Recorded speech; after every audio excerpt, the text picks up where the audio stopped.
Dear Lord, please let the words that flow from me be in your spirit. Amen.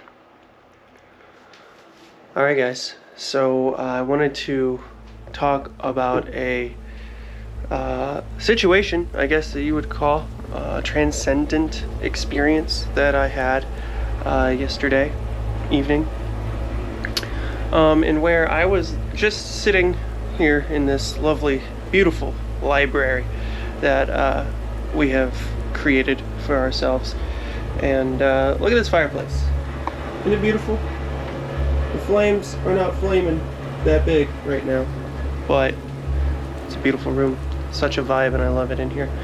And I'm gonna pop a squat right here in this corner. But this transcendent experience that I had was very interesting.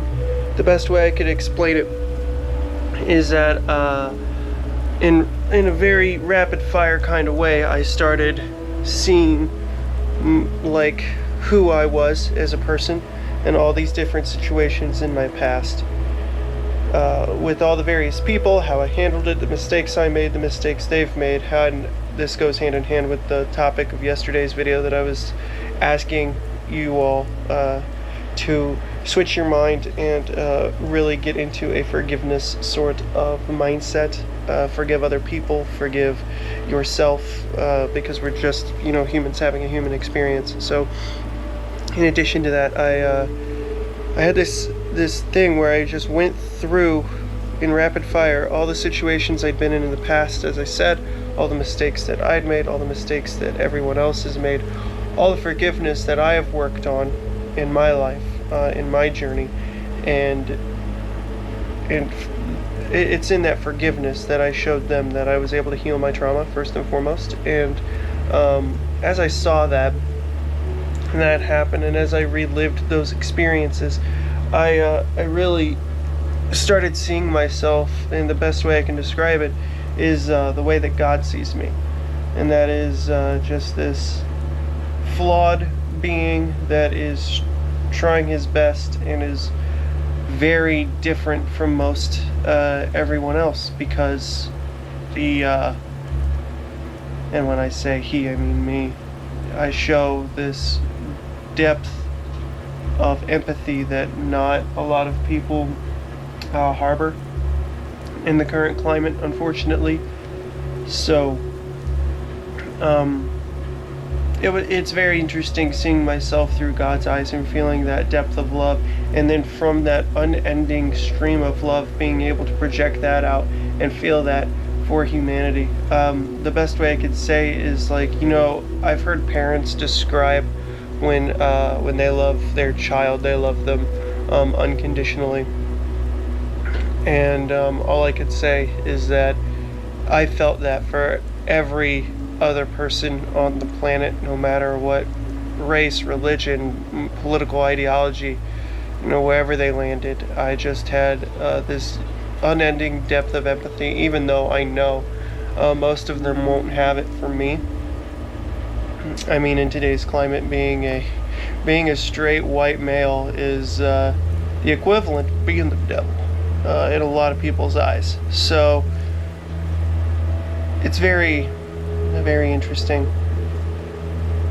It's very interesting. But that situation was very transcendent, and it put me in this massive, I'm saying massive, it's just this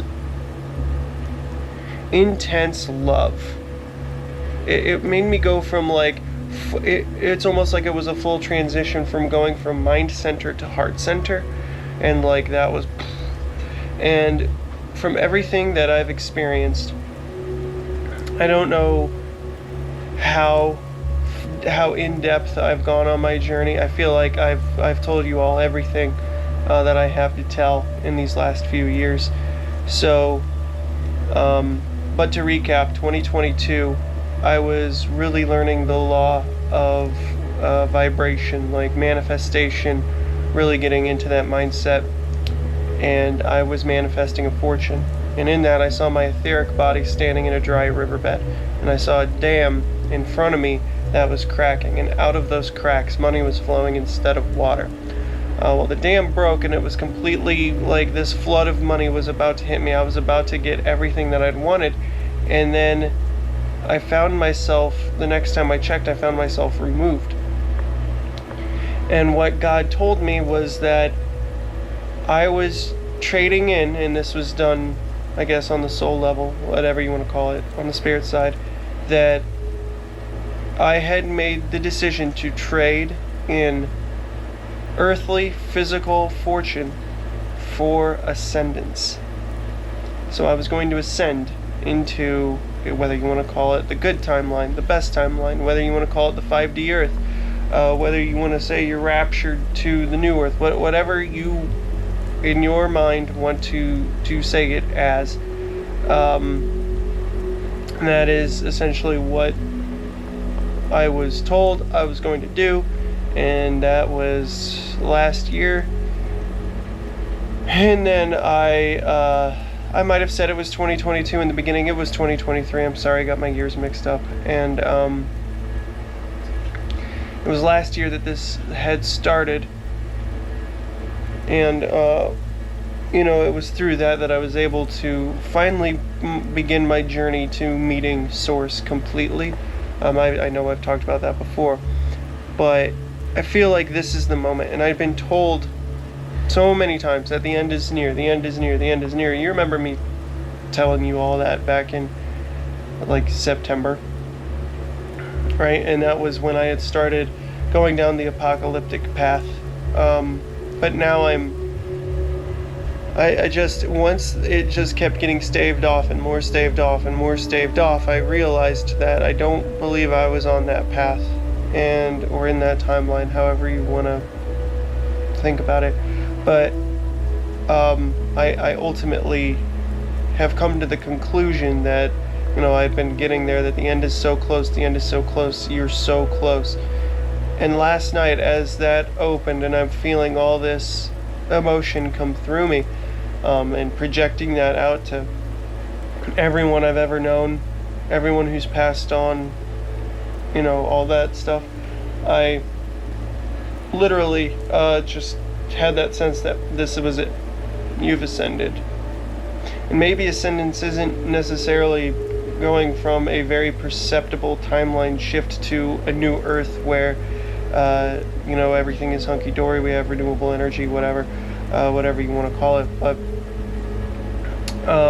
maybe it was just me opening my heart center. Maybe it was me fully submitting to the fact that it's not about me. It's never been about me. I'm just a puzzle piece in a grander puzzle. And it's about God, it's about the earth, it's about us collectively coming together and really achieving something that is rare. We were set up to fail, essentially, and God allowed us to overcome that, and it's just pretty incredible. I don't know, I also look around, I was just telling you all about this library that we have set up, and it feels different.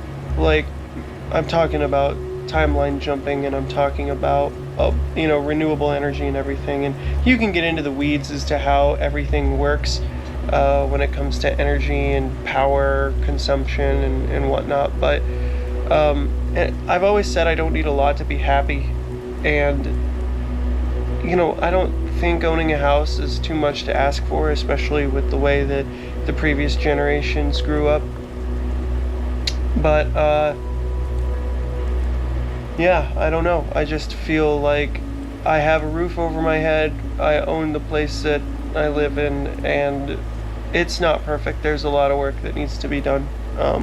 You have to it's not just simply owning the house and living in it. You have to take care of things. It costs money. That's a lot that goes into this, and that was where I was going for a while, was going to be to document what we did to this place, but I don't know, that doesn't seem quite right. I don't want to allow perfect strangers to look at how I live, especially because I know how energy works, and how anyone can watch it, and if someone has it out for me, they can try to project negative things to me. Now, granted, I also know that if you do truly have the Holy Spirit and you are wearing God's armor, that nothing can penetrate you. No witchcraft can really affect you if you truly have that connection. And I have told you the story about how I healed the demon, the shadow that was in my parents' house that plagued me when I was a child. I was able to project my consciousness there, heal that dark spirit, and fill it with light and love, and it realized that what it was doing was wrong. It finally saw that what it had been doing for hundreds, thousands of years was damaging a lot of people, and it finally understood, and it showed remorse. And now every time I project there, it is still there, but it is a warming presence, not a negative one. Also, I was there in March of this past year, 2024, to film a documentary, which I need to still working on. I know I've been saying it for months, but creating my office space and everything has gone to the back burner. So we're gonna get there, but it'll definitely be next year that I actually get to start editing what I shot this year. But when I was there back in March, hold on, my cat decided to get onto my lap. Hello, baby. I felt that it was gone. I felt that whole thing was just gone. That presence that was very heavy and very daunting, and oppressive. That force was no longer present. And so through that experience, I know that I have God's armor on, and that I have a connection to that light, that infinite love of what you would call God or source, that infinite love consciousness that we all have, that we all stem from, the Creator God. So I have that connection, and I've been using it for a long time. Stuff does still try to show up, and sometimes they try to act a fool, but all I have to do is just charge and shoot out that light, essentially radiate that light, and there's nothing, no problems at that point. So it goes away real quick. It goes away real quick. It's just a really interesting experience to have, to see how far I've come, and to now ascend and to feel where I'm at with everything. And I honestly just have gone from, in the past year, I've gone from hating humanity and being annoyed with it to being completely just in love with people. And not in a way like you would say like living for the world like a lot of Christians do, or loving the world. I just love how flawed people are, and I appreciate each and every single one of you for the hidden struggles that you all go through. We all try to put on a brave face when we go outside and into public and make it seem like everything's okay, but every single one of us struggles, even if it seems like we're not struggling. We definitely are. We're not all that different. Some of us are.